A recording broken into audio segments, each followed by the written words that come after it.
მიშა და ნინო ძველი რადიო დაგიბრუნდით სტუმრებთან ერთად. გადაცემის პირველ ნაწილში მე და მიშამ ვისაუბრეთ 2026 წლის პირველი გადაცემა და კიდევ ერთხელ ყველას გილოცავთ ახალ წელს შობა საუკეთესო სურვილებით. რაც შეეხება ჩვენ სტუმრებს, პოეტები გვეწვივნენ ძალიან საინტერესო ადამიანები. გეტყვით რომ სულ ცოტა ხნის წინ ქალბატონი ნანა მომცემლიძის მეორე კრებული გამოიცა ფესვების ზეცაში. ქალბატონი ნანა არის როგორც პოეტი, ასევე მხატვარი და ასევე ჩვენი სტუმარია, ჯგუფ ზღვარის ლიდერი პოეტი სერგი ლომიძე. ასე ვთქვათ, პოეტების და მუსიკოსების კოლაბორაციაზეც ვისაუბრებთ, საქართველოს ხელოვანთა საზოგადოება და ჟურნალი ახალი სიტყვა. ორმასი მადლობა რომ მოგზონდი და ფაქტიურად ჩვენი გადაცემის მეკვლევები ხართ იმავე წელს. ესე გამოვიდა და ფიქრობ რომ ფერმერნერი იქნება თქვენი სტუმრობა და რა თქმა უნდა საასაუბრო თემაც საინტერესო გვაქვს. კი ბატონო, ძალიან ბევრი აქცენტები უნდა გავაკეთოთ, მაგრამ უპირველეს ყოვლისა ქალბატონი ნანა თან ქალბატონი ნანა. ქალბატონით უნდა დავიწყოთ. ორი კრებული ავტორი ბუნებრივია და მეორე კრებული ძალიან საინტერესო დასათაურებით ფესვების ზეცაში. მე და ნინო საუბრობთ ამაზე. დაიბეჭდა ხო და პრეზენტაციაც ჰქონდათ რამდენიმე თვის უკან თუ არ ვცდები. არა, ნოემბრის თვეში. ნოემბრის თვეში 2025-ში კი ბატონო. და პოეტი და მხატვარი ქალბატონი. მოდით ესეთი სტანდარტული კითხვით დავიწყებ, რა არის თქვენთვის პოეზია და შემდეგ უკვე რამდენი ხანი რაც წერთ, ანუ როგორ შემოაბიჯეთ პოეზიაში და შემდეგ რა თქმა უნდა უკვე ჯგუფ ზღვართან კოლაბორაცია. გისმენთ. მოგესალმებით, მადლობა მოწვევისთვის და გილოცავთ დამდეგს, რადგანაც მეკვლევები ვართ, ფეხბურთიერი ყოფილიყოს ჩვენი სტუმრობა თქვენთვის. ძალიან კარგი კითხვაა ქალბატონინო, რატომ? იმიტომ რომ პოეზია ჩემთვის თითქმის ყველაფერია და ხშირ შემთხვევაში გადამრჩენით. ჩემ ცხოვრებაში ყოფილა ისეთი მძიმე პერიოდები, როდესაც ჩემ თავთან მარტო დავრჩენილ ვარ და ხშირად მხოლოდ და მხოლოდ პოეზია ყოფილა ჩემი გადარჩენის ერთადერთი საშუალება, რა თქმა უნდა, მხატვრობასთან ერთად. რაც შეეხება ჩემს პოეზიაში მოყვანას, დიდი ხანია რაც ვწერ, თითქმის 15-16 წლიდან მოყოლებული, სტუდენტობის პერიოდშიც წერდი, მაგრამ არ ვჩანდი ფართო ასპარეზზე და რატომ? მე მქონდა სულ სხვა მიმართულება, ცხოვრებისეული, ვკითხულობდი ლექციებს, ვიყავი ლიტერატურის. ხო? დიახ, ფილოლოგი ვარ და ვკითხულობდი ლექციებს სხვადასხვა უმაღლეს სასწავლებელში, ვმუშაობდი ლიტერატურის ინსტიტუტში, ფოლკლორის განყოფილებაში, იქაც ერთ-ერთი ჟურნალის რედაქტორი გახდით. ჩემი პოეზიაში შემოსვლა ესეც ზღვარს უკავშირდება, იმიტომ რომ აი სერგის დიდი დამსახურებაა. რომ მე პოეზიაში ფეხი ავიდგი და შემოვედი და მისი დაჟინებული თხოვნით, იმიტომ რომ მე ძირითადად ვკითხულობდი სამეგობრო წრეში. აი სერგია ჩემი მასწავლებელი, ასე ვთქვათ და მან აი ბევრი წლის წინ რამოდენიმე, 10 წელია თითქმის გასული, რაც მითხრა რომ არა, შენ უნდა გამოჩნდე როგორც პოეტი და ხარ ღირს იმისა, რომ იყო პოეტი და აი მადლობა ზღვარს ამისთვისაც და სხვათა შორის აი ამ წიგნის რედაქტორიც ფესვების ზეცაში სერგია ჩემი ბატონი სერგია და ამას უნდა ერთი ლექსი რო წაგვიკითხოთ ახალი კრებულიდან. კი ბატონო, ეს ლექსი სხვათა შორის ერთი სტროფი წიგნის გარეკანზეც გამოვიტანე და რაღაც ჩემია და ჩემი სულის ნაწილი. ეს ცხოვრება საცდურია. მართლად ყოფნა ძნელია. ჯოჯოხეთის მეშინია, სამოთხის კი ბრწყენია. ხრემლით ნაზავ რეალობას აღარ ძალუთ სამდენი, სადღაც ნაპოვნ მენტალობას ცის შორეთში გამდევნი, საცდურს მინდა ჩამოვშორდე, მინდა მართლად ვიარო, სურს სამოთხეს არ დავშორდე ჯოჯოხეთო, ტიალო, ეს ცხოვრება საცდურია, მართლად ყოფნა ძნელია. ჯოჯოხეთის მეშინია, სამოთხის კი ბრწყენია. ლამაზი ლექსია. ქალბატონი აი ნინო ხშირად სვამს ხოლმე, ჩვენ ხშირად ყავს ხოლმე პოეტების სტუმრად და ეს ჩვენი გადაცემის ფორმატი გვაძლევს ამის საშუალებას და ხშირად გვსმენია მსგავსი პასუხი, ანუ პოეზია ჩემთვის არის შველა.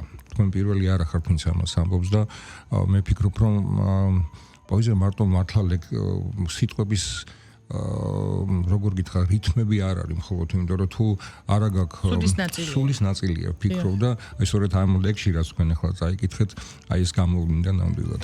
კი ბატონო და ბატონო სერგი, თქვენ პოეტი ბრძანდებით ადამიანი რომელმაც სხვათაშორის ასპარეზზე როგორც ვიცი ძალიან ბევრი პოეტი გამოიყვანა და ბრძანდებით ქალბატონი ნანას ამ კრებულის რედაქტორი ჯგუფ ზღვარის წევრი და პოეტების და მუსიკოსების კოლაბორაცია ხო ან ძალიან საინტერესო ჯგუფია პოეტები ხართ სამივე თუმცა დღეს ახლა ზღვარს ერთი ადამიანი წარმოადგენთ თქვენ წერთ ლექსებს ამ ლექსებზე მღერით და მუსიკასაც დიახ პოეტი ხართ და მოდით დავიწყოთ პოეზიით ან ჯგუფის წევრები ყველა პოეტები ხართ თუ ყველა პოეტები ვართ თუმცა ყველა ვწერთ მუსიკას ანუ მუსიკოსების ხარ და პოპშენია მაინც პოეტები ცალკე უნდა მოვიწვიოთ ჯგუფის ზღვარი აუცილებლად მიშასტუმრად და აი რაც შეეხება თქვენ საქმიანობას პოეზიაზე რა თქმა უნდა აუცილებლად ვისაუბრებთ და ლექსებს დაგვიკითხავთ იმედია და თან საქართველოს ხელოვანთა საზოგადოება და დამფუძნებელი ბრძანდებით ერთობლივად ხო ქალბატონი და თან გამოიცა ეს რამდენიმე უკვე არაერთი ახალი სიტყვა ეს კრებული თუმცა ამ კრებულს წინ უძღვის საღამოების შეხვედრები და შემდგომში უკვე როგორც თქვენ ბრძანებს სამთოში ერთხელ უკვე გამოდის კრებული და მოდით ამაზე ვისაუბროთ ახალ სიტყვაზე ამით დავიწყოთ და მე უკვე თქვენ შემოქმედებაზე დაკონკრეტდეთ. ისია საქმე რომ ყველაფერი დაიწყო ჯგუფის ზღვარით, რომელიც შექმნილი 99 წელს, თუმცა მე კახა ბაციგაძე, გიორგი ზუღბაიე და სხვები ამ ჯგუფის წევრები უფრო ადრეც ერთად ვიყავით. 80-იანი, 90-იანი წლებიდან ვქმნიდი პოეტურ ჯგუფებს და სხვადასხვა შემოქმედებით ჯგუფებს. და ამ ზღვარით დაიწყო, იმიტომ ვამბობ, რომ ზღვარი ჩემი ყველაზე წარმატებული პროექტია.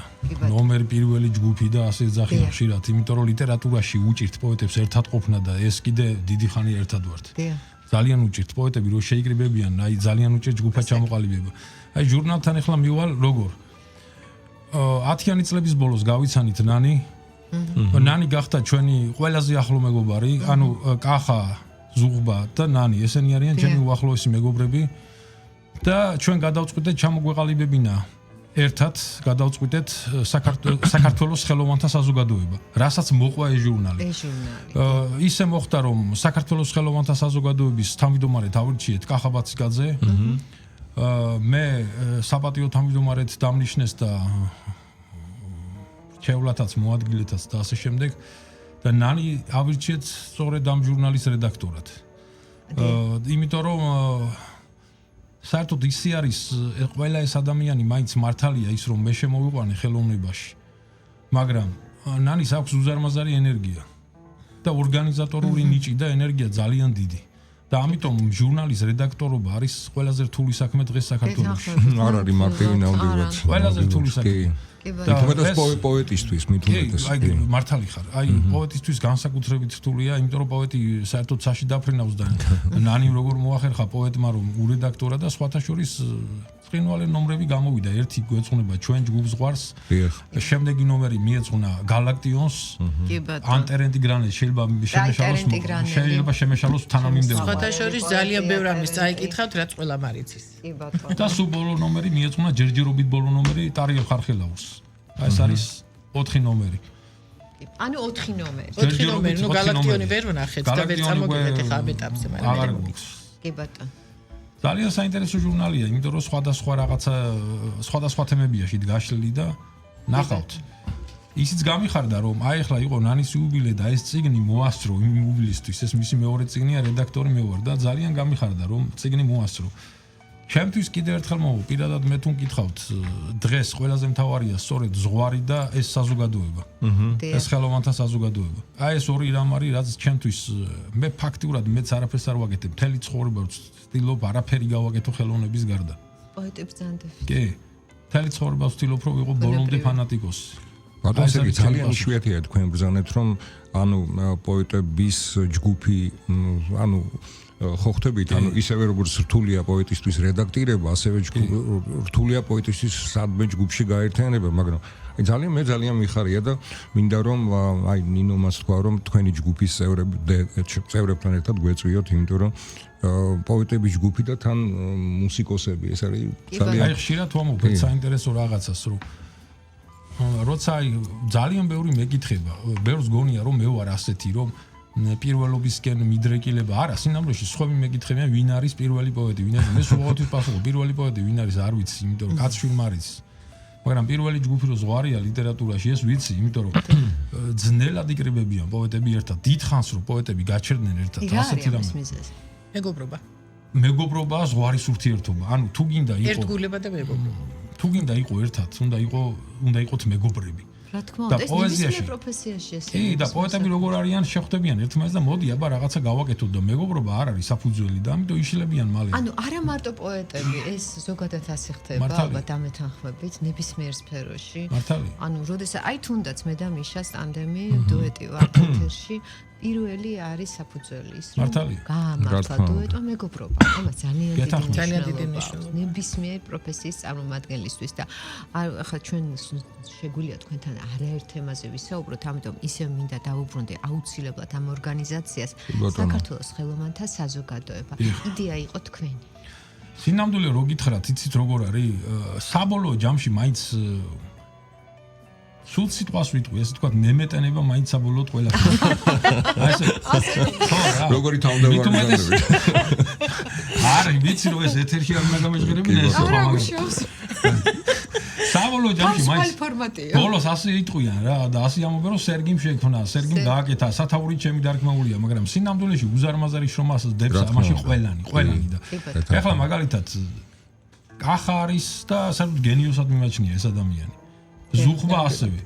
ნანი არის და ამ ადამიანის ენერგია საერთოდ იმხელა არის, აი მისი მეგობრებიც კი იღლებიან რა, ესე იგი იმდენ რაღაცას აკეთებს, იმდენ რაღაცას აკეთებს. ესე იგი ეს 2026 ჩაგერთვებით საბოლოოდ თქვენი წელი ყოფილა. ცეცხლოვანებაში წელია, ბუსანგი. ჩემი წელია. ენერგიულია ადამიანი, მით უფრო 60 წელიწადში ერთხელ მოდის ეს ცხენის წელიწადი. კი ბატონო. ასე რომ გზახსნილია. კაუდონო მე თქვენ შემოქმედებას მინდა დავუბრუნდე, იმიტომ რომ თქვენ აღნიშნეთ რომ ბატონ სერგის დამსახურებით დაიწყეთ უკვე პუბლიკაცია, მაგრამ მანამდე თქვენ ძალიან აქტიურად მუშაობდით, აი უბრალოდ ხართ ამ ჟურნალის რედაქტორი, იმიტომ რომ ძალიან ბევრი ადამიანი გააცანით საზოგადოება, შეიძლება ასე ითქვას და ეს არის ანუ თქვენ ჟურნალები, მანამდეც გქონდა თქვენ ჟურნალები რამდენადაც ვიცი და სულ აქტიურობდით ამ მხრივ და აი ორივეს მადლობა მინდა გითხრათ, იმიტომ რომ ძალიან დასაფასებელია ნინო დამეთანხმება ადამიანები, რომლებიც შემოქმედები არიან და მათი წარმოჩენა აუცილებელია მისცეთ მათ გზაფართო ხო და გამოამჟღავნონ თავისი აზრი, იმიტომ რომ თითოეული წაკითხული ლექსიდან შეიძლება რაღაცა დასკვნა გამოიტანო და მიხვდე რაღაცას, რასაც საერთოდ ვერ ხვდები, ხო? ამის სხვათა შორის უკაცრავად გავაკეთე. სხვათა შორის ძალიან ბევრი ახალგაზრდა გამოვიდა ასპარეზზე და ძალიან ბევრს გაუყალეთ გზა და აი ეს ჩვენი სიამაყეა. ამის ხაზგასმა მინდოდა ზუსტად ხაბოს. ეს არის ჩვენი ცხოვრების მიზანი. იმდენ ადამიანს ჩაუტარეთ პოეზიის საღამო და უცნაური ის არის რომ ეს საღამოები გამოვიდა ყველაზე კარგი. თუმცა ვერასოდეს ვერ იტყვი რომელი საღამოა წინასწარ, ვერ იტყვი რომელია კარგი და რომელი ცუდი. აი ვერ იტყვი რა. ის თავისთავად აი შეხვალ იწყე პოეზიის საღამოს, შეხვალ დარბაზში და იქ მე ზოგი საშუალოა, ზოგი ცუდი, ზოგი კარგი და ვერასოდეს წინასწარ ვერ გაიგებ. თუმცა ადამიანებს პერსონალურად როცა უტარებთ ეს ძალიან კარგი საღამოები გამოდის, იმიტომ რომ ეთქვა პასუხისგებლობა დიდი გვაქვს მაგ დროს, რახან სხვას უტარებთ. თითქმის თვეში 2-3 საღამო გვაქვს. და ახალგაზრდების სიმრავლე აი ძალიან ნიშანდობლივია, იმიტომ რომ ახალგაზრდებისაც კი, იმიტომ რომ ხშირად როდესაც მსგავსი სტუმრები ყავს ხო ჩვენ და საუბრობენ, აი ახალგაზრდების სიმრავლე ყოველთვის მსიამოვნებაა. აი ხა წარმოგიდგენთ, თუ არ ვიცი რამდენად ახალგაზრდა პოეტად ჩაითვლება, მაგალითად გაგა გომართელი. გაგა იყო ჩვენთან. არ არის, ხო ალბათ ახალგაზრდა პოეტად ითვლება კი, ასეთი ასაკი. გაგა ჩვენთან იყოს. ხო, აი არაჩვეულებრივი საღამო გაუკეთეთ გაგაში. აკაკი გაბრიჭიძე ახალგაზრდა პოეტია, ხო? ცხინვალი პოეტები არიან. ცხინვალი. აი ასეთი მათიდან დაწყებული ტარიელ ხარხელაური დამთავრებული, აი უამრავი საღამო ჩაუტარეთ ამ ადამიანებს. ამ ყველა ადამიანს ჩვენ დიდი პატივისცემა, ამ სუპერსაეთერო დრო ძალიან სწრაფად გარბიზეთ. ბატონ სერგი, თუ შეიძლება თქვენი ლექსები წავიგეთ. აი ერთ ლექსს წაგიგითხავთ მაშინ. თან მომწონს ის ფურცლები. ხო. სერგის ტელეფონი არასოდეს არ აქვს. ერთ ლექსს წაგიგითხავთ მაშინ და დიახ. გისმენთ. წვიმის წვეთები გამჭვირვალე მარცვლები პურის. ახლა შენს თვალებს განუზომელ ფიქრებით ავსებს. ეს სივრცეები ფანტაზიის ურცესი გული დაგხატავს ფრესკა დიდი გრძნობის, გაცოცხლებს ასეთს, ხო სწორედ ასეთს და სხვაგვარად არ შეიძლება. ნამდვილი სახლის სევდა არის. მე დავლევ საკეს შორ აღმოსავლურ სიზმრებში რომ ვიპოვო შვება. შენ კი მზის ჩიტებს ამ წვიმაში დაუყრი საკენს. მზისფერ ჩიტებად გაიშლება სამყარო მთელი. ნოტები ციდან ჩაიყრება სამყაროს ზღვაში. შენს მწუხარებას სიხარულის ახლავს ნათელი. მწვერვალთან, ცასთან მაგზნობინებ მე უწყვეტ კავშირს. მარადისობა და ერქმევა სიცოცხლე შენსას. ამ წვიმაშიც რომ სითბოთი და ნათლით ივსები. გასკერი მთებს და ზერას ცრემლავს წვიმების ზეცა, ხოლო იქ მთებში უკვდავებად წვანან ნისლები. ესე იგი შვენიერი. სიტყვები არ ყოფნის მაგრამ დიდი საოცარი სიამოვნებით მოვისმინე და რაღაცა უცებ იაპონური ფრაგმენტებით დავინახე. აი კადრებად დავინახე, თითქოს ფილმსაც გადავიღე. ჩვენ პატარა სალონურ შეკრებებსაც ვაკეთებთ ხოლმე ხშირად და დაგპატიჟებთ. უფრო სასიამოვნოა ხოლმე ჩვენთვის ასეთი სალონური პატარა შეკრებები და მას ხშირად ხატრობაზეც რომ ვისაუბროთ, აი თუ შეიძლება. იცით რა, მხატვარი დიდი ხანი არ არის რაც ვარ. მე თვითნასწავლი ვარ, არ მისწავლია სამხატვროში და მოხდა ისე რომ 15 წელია ალბათ გასული ჩემი მხატვრობიდან პირველად რაც იყო მე ვქარ გავკიდეთ. ხატმწერიც ვარ და ნახე სიზმარში სხვათა შორის ღვთისმშობელმა მითხრა რომ დამქარგეო და ქარგვა ბავშვობით ხო, ну რაღაცა ხადის სიზმარი იყო თუ სიზმარიც არ იყო. არ ხონიათ გამოჩნდება. არა, საერთოდ ფანქარი არ დამისვამს არასოდეს. არც ნემსი და ძაფი. ნემსი და ძაფი კი ბავშვობიდან აი ამას ვამბობდი სწორედ მე ბებია მასწავლა ქარგვა და კარგი ქარგვა მასწავლა სხვადასხვა მეთოდიკით და ну წავედი დილით რომ ავდექი რაღაცნაირად მომინდა რომ წავსულიყავი ვიყიდე მასალა და ღვთისმშობლის ხატი მოვქარგე ისე რომ როდესაც მოძღვარს ვაჩვენე ის ხო კანონიკით იქარგება თავისი კანონიკა ახლავს თან და დაცული იყო ყველაფერი იყო დაცული აი ეს ერთი შეცდომა არ ვიცოდი ისე დავკარგე ღვთისმშობლის ხატი და ყველა კანონიკე დაცული იყო სხვათა შორის და ანუ ეს ინტუიციით და შინაგანი სხვათა შორის 54 ხატი მაქვს ასე დაკარგული და ეკლესიებზე შეწირული მე ხატს არ ვყიდი თუმცა თექაზე ვხატავ არ ხო თექაზე ვხატავ და ესეც არ არის მარტივი ძირითადი შემოსავლის წყარო ეს არის აი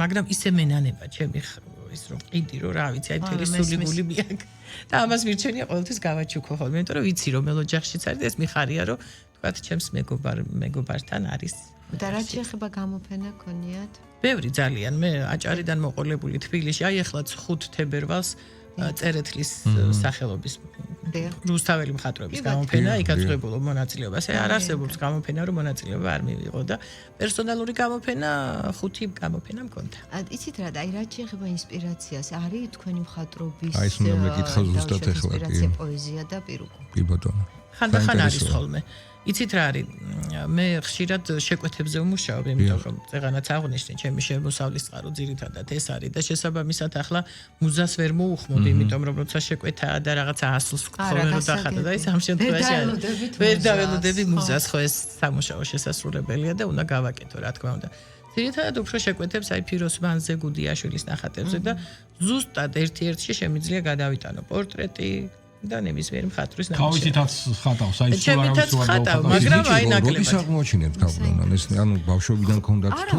არა, ხო გითხარით 15 წელია რაც. აი ეს ხატი ხო დავკარგე და მე ეს თექის წარმოება სხვათა შორის იმავე წელს დაიწყო, რომ ოსტატობა უნდა კი, მისწავლე მოთელვა და მე ძალიან ბევრი ტექნოლოგია ჩემით გავაკეთე და რაღაცა გამომივიდა. ბატონო, მშვენიერი. სხვათა შორის მე დიზაინსაც იმაშვები, ხშირად მაძლევენ შეკვეთებს, ყაბალახებს ვაკეთებ, პალტოებს ვაკეთებ, თექის. ჩვენს გადაცემაში რომ აი გავსი ადამიანები, რომლებიც აი ანუ ალუშინდებიან თავისი შინაგანი პოტენციის გამოვლენას, ანუ ხო ხვდებით, ანუ შეიძლება ვიღაცაში დავანებულია ის, რომ კარგი მხატვარია, კარგი ფოტოგრაფია, კარგი მუსიკოსია და ნუ რაღაცნაირად არადროს თავს.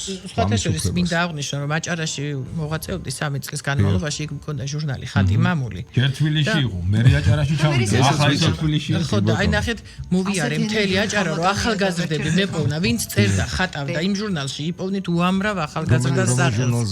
ხატი მამული. დიახ და აი ახალგაზრდებზე აქცენტი გააკეთეთ და ჩვენც ყოველთვის დიდი სიამოვნებით ვსაუბრობთ ამ თემაზე. ბატონ სერგი, თქვენი აზრი მაინტერესებს, რაც შეეხება თანამედროვე ახალგაზრდა პოეტებს. არის თუ არა მათი პოეზია ახალი სიტყვა ზოგადად პოეზიაში, თუ არის რაღაც განსხვავება დაუშვათ და როგორ შეაფასებთ? იცი როგორ არის? აი ხანდახან ყველაზე მეტად გადაცემაში რა მიჭირს? თქვენობით ლაპარაკი მეშლება შენობით. როგორც გნებავთ ისაუბრეთ. გადავდივარ და გადმოვდივარ. როგორც გნებავთ ისაუბრეთ. აი ასია სიტუაცია. ორად რო გავყოთ, თქვა, ახალი თაობა და ძველი თაობა. კაი შედარება იყოს სხვადასხვა ძალიან. კი. ხო და აი ორივე ძალიან მომწონს. ეხლა არის ზოგი რადიკალური გამოთქმები, რომ ასე უნდა წერო, ისე არ უნდა წერო. მე თვითონ მგონია რომ ყველანაირად უნდა წერო. გინდა რითმით, გინდა ურითმოთ, რანაირადაც გინდა. ხო, თავარია კარგად წერო. კარგად. ეგ არის თავარი და ახალგაზრდებში არის უამრავი დიდი ნიჭის მქონე ადამიანი, როგორც ძველ თაობაში. ეხლა აგერ ძალიან მოკლედ რო ვთქვა, ეხლა ყველას ხო ვერ ჩამოთვლი, ხო? იგივე აი ხარხელაური, ხარანაული ეს ხალხი რომელიც ძალიან დიდი ნიჭის ხალხია, უზარმაზარი ნიჭის ხალხი. ახალგაზრდებში ეხლა არ ვიცი რამდენად ახალგაზრდებად შეიძლება ჩაითვალონ, არ ვიცი ახალგაზრდა რომელი წლამდე, არ ვიცი, მაგრამ რამდენად შეიძლება ჩაითვალონ იგივე აკაკი გაბრიჭიძე, ოთარ ფალიანი, ბალახაშვილი, გაგაც ახალგაზრდაა? ახალგაზრდაა. ხო, ახალგაზრდა პრინციპში. კი, ახალგაზრდა ყოველთვის ჩემზე პატარა არის. ხო, ჩემზე პატარა არის. ხო, ჩვენ ხო, ანუ ახალგაზრდაა მაინც. რა თქმა უნდა. ანუ მირანდა ერისთავი ძალიან ბევრი არიან ახალგაზრდები, კარგი ცირა რომელი ერთი ჩამოთვალო, აი ისე შორს შეიძლება. დიახ, ჩვენი მეგობარი, არა ჩვენ. დიახ, აი ისე შორს შეიძლება წავიდე და არიან კიდე კარგი ადამიანები, რომლებიც ამ ყველაფრის ორგანიზებას აკეთებენ. იგივე ერთ-ერთი არის აგერ გვერდით რომიზის ნანი, რომელიც ერთ-ერთი საუკეთესო პოეტი ქალია ჩემი აზრით, მაგრამ არ უყვარს ასეთი ანუ ძალიან თავმდაბალია. თავმდაბალი არის თუ არა არ ვიცი, მაგრამ არ უყვარს ესეთი რაღაცნაირი. მე წარმოგიდგენთ, ჩემს საღამოებს აკეთებ 5 წელიწადში ერთხელ. მესმის, იმიტომ რომ ისინი საკითხად თორე. და მე მიყვარს კიდე ორი ადამიანი, რომელიც ასევე ორგანიზებას უკეთებენ ყველაფერს. ერთ-ერთი არის პოეტი, ბევრ რამეს. ერთ-ერთი არის პოეტი მარინა თექთუმანიძე, მარინა მეტრეველი, რომელიც ასევე მართალი რო გითხრათ, ეხლა არაპოპულარულ რაღაცას ვიტყვი, შეიძლება ბევრისთვის, მაგრამ პირადად ჩვენ კარგი ურთიერთობა გვაქვს წერალთა კავშირთან. ანუ ეხლა ზოგიერთები არიან მოწინააღმდეგე ხალხი. ჩვენ წერალთა კავშირთანაც კარგი ურთიერთობა გვაქვს ძალიან, მაყვალასთან, მანანასთან და არ გძალიათ ცუდი ურთიერთობებისთვის, რა თქმა უნდა. ძალიან კარგი ხალხია და ძალიან ნიჭი ყველგან არის თუ კი გინდა დაინახო. ეს არის თავარი. ყველგან, ყველა თაობაში, ყველა ადამიანში არის ნიჭი თუ კი გინდა დაინახო. ეხლა ისეთ სიტუაცია არის რომ იგივე გაგა გოქსაძე, ნიკა კობერიძე, აი ეს ხალხი რომელიც ნიჭი ყველგან არის თუ გინდა დაინახო. ნამდვილად კარგი რამ თქვით და ელიზბარაშვილი ძალიან კარგი ბიჭები არიან. კი ბატონო და ბატონ სერგი, რაც შეეხება თანამედროვე პოეზიას და პოეტებს, კი ბატონო ისაუბრეთ და რაც შეეხება თანამედროვე მკითხველს, ახალგაზრდა მკითხველს და მსმენელს. ანუ რას ელოდება თანამედროვე პოეზიისგან თანამედროვე მსმენელი? პირველი უნდა ვთქვა რომ ძალიან იქ მიშა თუმანიშვილი გამოვჭა, მიშა თუმანიშვილი და ბევრი გამოვჭა და ბოდიში ყველასთან და სინამდვილე რო გითხრათ ძალიან ხამე პირდაპირ კაცი ვარ, არავის არ ეგონოს, ძალიან ძლიერად ვართ მომზადებული.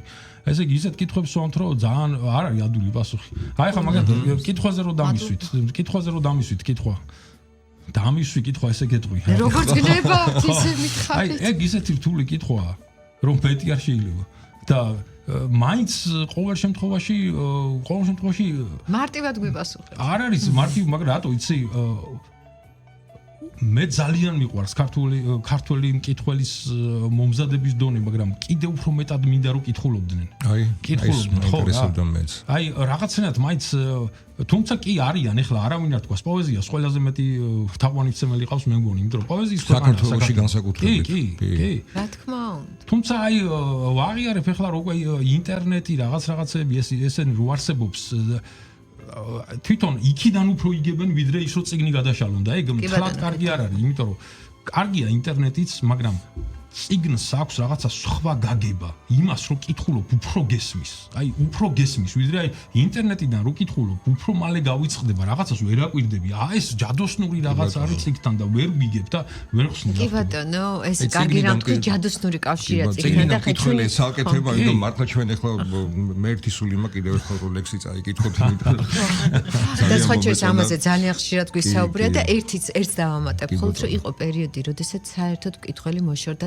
ციგს და ეხა დაუბრუნდა შეიძლება კიდევ უფრო მეტი უნდა დაუშვათ ვიკითხოთ თუმცა ხა ჩვენი სწავლა რომლებიც კითხულობდით და ციგზე გავიზარდეთ თუმცა დიდი პრობლემა არა უბრუნდება და ძალიან ბევრი ახალგაზრდა კითხულობს და ეს არის მისასალმებელი საერთოდ გაუგნებული ვარ ეხლა წეგან ლექსი რო წავიკითხე ერთი სიტყვა საკე დაიჭირა ადამიანმა და მთელი იაპონური ესე იგი გაუგნებელი ესეთი მომზადებული იშვიათად არის ერთი სიტყვა დაიჭირა და ესე იგი ზუსტად რაც მქონდა ჩადებული ის გახშანდა. იმიტომ რომ თქვენ გონდა ჩადა. ეხლა უყურებთ რას ვამბობ თქვენ ხო გზანებთ რომ კარგი ლექსი რითია გამორჩეული რომ თავარია ნამდვილი იყოს და ისიც არის ან მსგავსი აი ეს თქვენ შემოქმედებასაც დაუბრუნდები აი ჟურნალი ის აღამოები რასაც ხო მაგრამ ლექსი უნდა წავიკითხოთ 3 წუთი დაგვჭა. ვიტყვი და უბრალოდ ამას თუნდაც ის მნიშვნელობა აქვს რომ მკითხველის გემოვნება ყალიბდება რა. აი თქვენ ამას აკეთებთ. გარდა იმისა რომ ლექსებს წერთ კითხულობთ არჩეულებრივად აი ამ თქვენი მიშა კომპლიმენტებით ეხა დრო წავამ და ეს ადამიანები იმსახურებენ კომპლიმენტებს და ამაში წავამ მთელი საათი რომ ლექსი წაგვიკითხეთ მე დაუთმობ ლექსის წაკითხვას ნანის და დროში ჩავეტევი ორივე უნდა წაგვიკითხოთ ორივე მოვაწერ დავიწყეთ გვეშლება გადახსნილ ვენას მოაკლდა სისხლი ცაც შემოეხსნა ღრუბლების ფენა სული მარტოა გულს ფარავს ნისლი ვერ შეგეგუე ვერა და ვერა მე ვდგავარ ხიდზე მარტო ვარ იქაც დაბლა ირწევა ნავის სიობლის ჩემთვის ერთია ზეცაც და მიწაც სანამ ვიღაცა უცებ მიპოვნის ირწევა ფიქრი ირწევა ვნება მერყევი არის ოცნებაც დარდიც ვიღაც კონკია ზღაპარსაც ყვება ვიღაც რეალურ ბილიკზეც დადის ვიღაცის თვალწინ ფარდაც ეშვება ვიღაცის სახეს ეხდება ფარდა ამ დროს კი ყველას ღმერთთან გვეშლება ყველაფრის გვჯერა ჩვენ ღმერთის გარე ბრავო აი არაჩვეულებრივია მართლა გამომაცხადებენ საუკეთესო პოეტად მე მოვა გამანადგურეთ და აუცილებლად სანამ თქვენი ლექსი დავასრულებთ ეთერს უნდა ვთქვა რომ ქალბატონ ნანა ძალიან დიდი მადლობა რომ შემეხმიანეთ და ძალიან დიდი მადლობა ქალბატონმა ნანამ თავად მომწერა და აი უღმესი მადლობა და ბატონ სერგიც რომ მოიყვანეთ ამის ნაცვლად მადლობა მესამე წმინდა მაგრამ მესამე არ შეიძლება იცით რა არ შეიძლება არა უბრალოდ ფორმატიდან გამომდინარე სამი სტუმარს ვერ ვსვავთ და აუცილებლად ზღვარი მოვა. აუცილებლად დიდი მადლობა. სამი ჩვენ დავდგებით ფეხზე ზღვარს დავსვათ. სერგი გისმენთ. ფიქრის ტაძარში ლურჯი ლოცვის შეგრძნება რჩება. მე ვარ სულ მარტო, ირგვლივ არის მითოსის ველი. მოდის დაისი ღვინისფერი ბედნიერება, სევდით შემთვრალი სილამაზე, ცის, სასურველის. ის ასურელი მიაწერდა კელიის კედლებს, ჰიმნოგრაფიულ საოცრებებს. და იყო განცდა რომ არაფერი არ მთავრდება სიკვდილის შემდეგ და რომ ოდესმე აზევდება გრიგოლი ხანცდა და რომ ოდესმე ზეციური ზოგი ქალაქი ცხოვრობს სულში თუ კი სული არის პოეტის ნახე კლდეებში ძველ ბერების ძვად შესალაგი ნისთა ადგილი აღბეჭდილი სიმარტოვეთი მერე მოვედი ამ ველზე და შევიგრძნობ დაის თანკის სტროფებს წერ სტროფნი მოჰყვა კალამის ნებას დიდ ფიქრის დროში ყოველი სხვა დროც პოვებს ადგილს სულის ტაძარში ლურჯი ლოცვის შეგრძნება რჩება საოცარი უცებ როკის სტილში დავინახე ძალიან დიდი მადლობა პირიქით ხალხო ძალიან დიდი მადლობა ისე გავიდა დრო რომ კი მადლობა თქვენ მე იმეც ვიტოვებ რომ კлау გვეწვევით აუცილებლად ზღვარს ჩვენგან დიდი მოკითხვა ამ ადამიანებს გისურვებთ წეროთ კი ბატონო რა თქმა უნდა კეთილი სურვილებით რაც კეთილ სურვილებს მოიცავს ყველაფერს გისურვებთ მაგრამ რაც თავარია წეროთ და გაგვანებიურეთ თქვენი გადაცემისთვის ფოტოშორის კარგი ფეხი მაქვს კი ერთი სამი კი ბატონო